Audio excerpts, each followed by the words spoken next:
expand. So we're asked to expand into simple logs.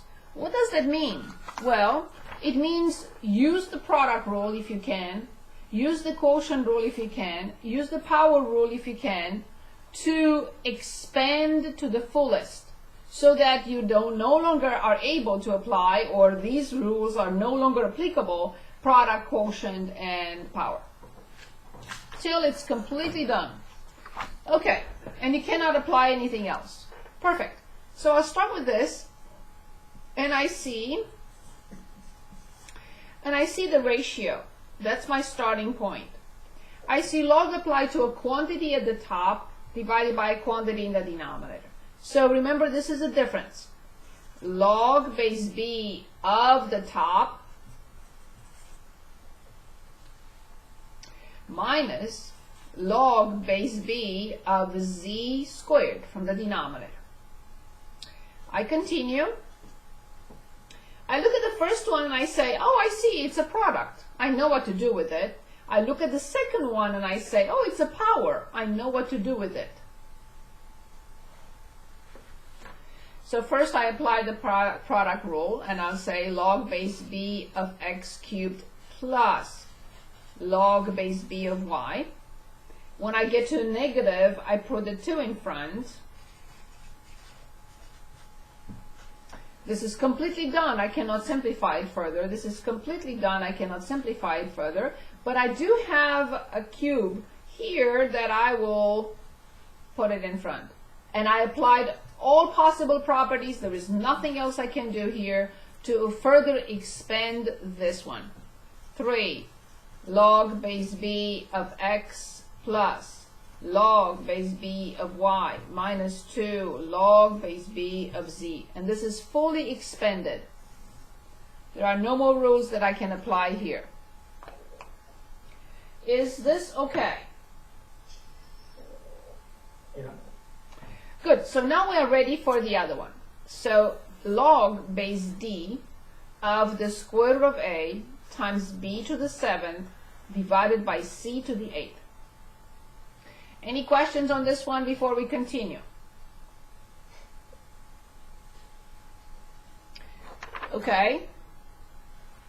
Again, I have to start with a quotient. Log base d of the square root of a times b to the 7th minus log base d of c to the 8th. At this point, I look at the product and I see the power will go in front. So log base a of the square root of a plus log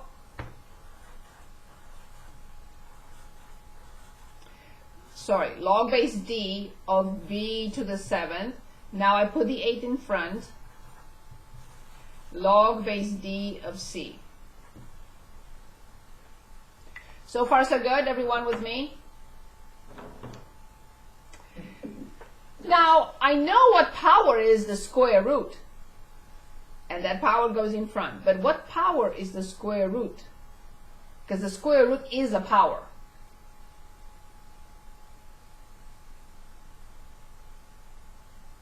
Found out the hard way, it's 1/2. Very good. 1/2 log base d of a plus 7 log base d of b minus 8 log base d of c. There are no more rules that we can apply. There are no more products, no more ratios, no more powers. I have a question. Yes? If it's the cube root, is that going to be 1/3? Yes. And so on and so forth. Yes. If I have the cube root, then I have 1/3. If I have the fourth root, then I have 1/4. Thank you. Perfect. Very good question. Thank you. Questions? Anything else? Anything else?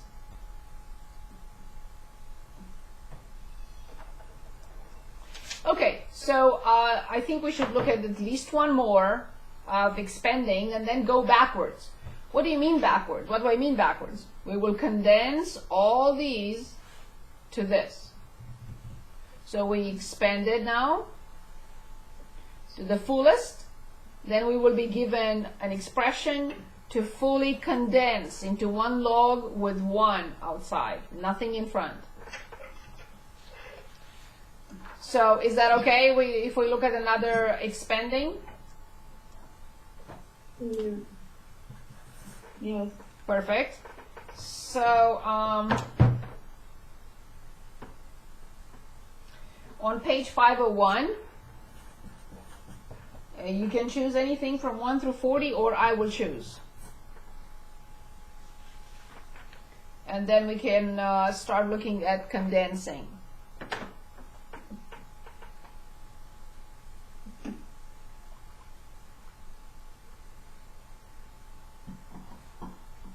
Okay, then I will choose 38. It's a little bit stretching it. There is no really need for so much, but let's look at an example. Is that LN or LN? Yes. So LN? it's right here, LN. Okay. So it's either LN or LOG. Okay. If the base is something else, it will be LOG 5, base 5. But LN is natural log. It should be NL, but it's from German. That's why it's log natural instead of natural log. Okay.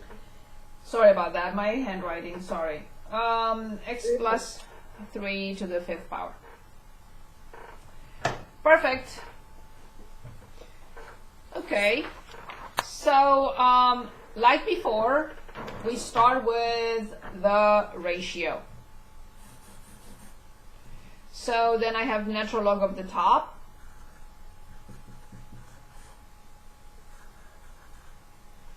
The square root of x squared plus 3, and then minus, because it's ratio, natural log of x plus 3 to the 5th.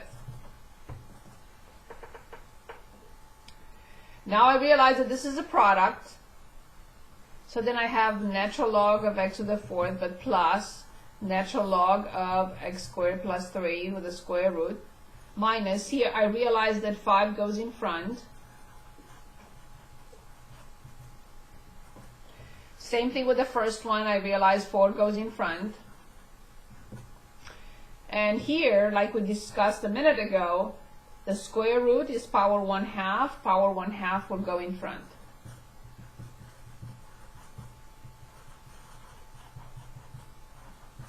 This is it. Do not attempt to do anything to this. We only have, or log has only 3 properties.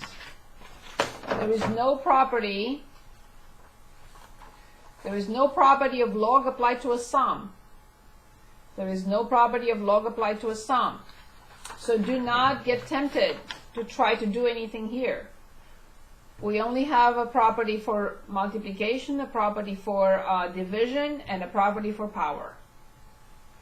Do not get tempted to do anything else. Log applied to a sum is not a rule. We can't change that. It's fully simplified. So this is it. This is final for this problem. That says LNX, right? Yes, Okay. because 4 goes in front. L and X. Okay, now let's attempt condensing. I know I have like 7 minutes left, so let's work on a couple of problems from condensing and then I'll stop. Let's look at problem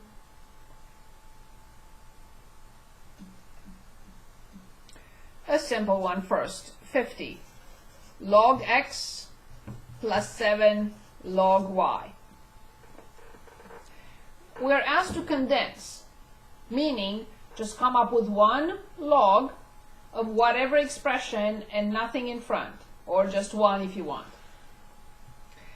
Well, this is clear, but here I have a property that I can reverse. What property I can reverse here? Power rule. Yes. Remember 7? really is the power of y. So this is log of y to the 7th power. Now, which property I can reverse at this point? Product rule. So the product rule, and this is it. And we went back. Now you can ask, okay, what is with this going back and forth?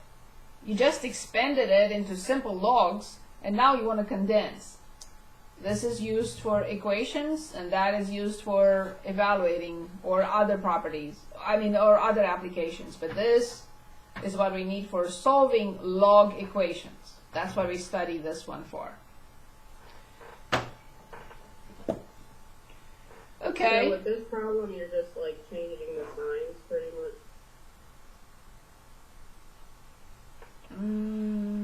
Not sure what you mean, I but mean, you, not changing, I mean like combining pretty much. from 2 logs into 1. Okay. Yes, we are condensing 2 logs into 1. Here, we expanded 1 log into 3 logs. If I want to go back, I will condense 3 logs into 1. Mm-hmm. Better? Mm-hmm. Okay, so let's look at 67. In 67 we have 1/3 outside, a bracket, 2 natural log x plus 5, and then minus natural log x, and then minus natural log x squared minus 4.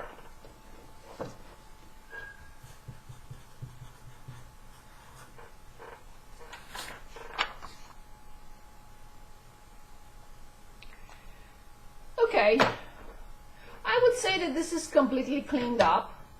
There is nothing in front, there is nothing I can do to it at this stage. This is completely cleaned up, but this one is not. It has a 2 in front. So where does that 2 come from?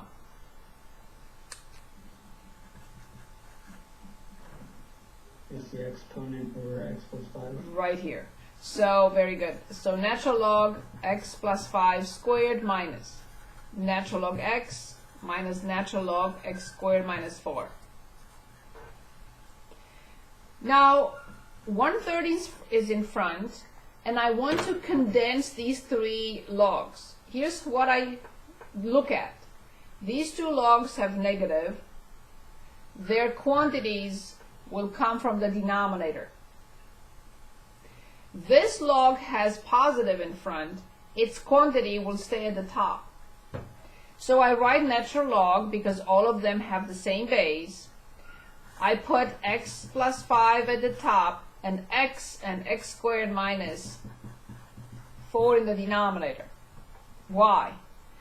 If a log has minus in front, its quantity has to come from the denominator. The second log has also minus in front. Its quantity has to come from the denominator.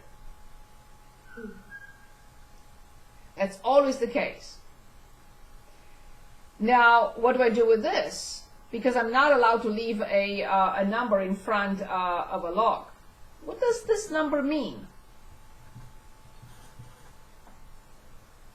Very good. Ben just asked a minute ago. What happens with that if I have 1/3? Very good. X plus 5 squared over x squared minus 4. And this is fully condensed. So we started with some difficult situation, and we ended up with just 1 log. So we condensed these 3 into 1 log with 1 expression. Any question?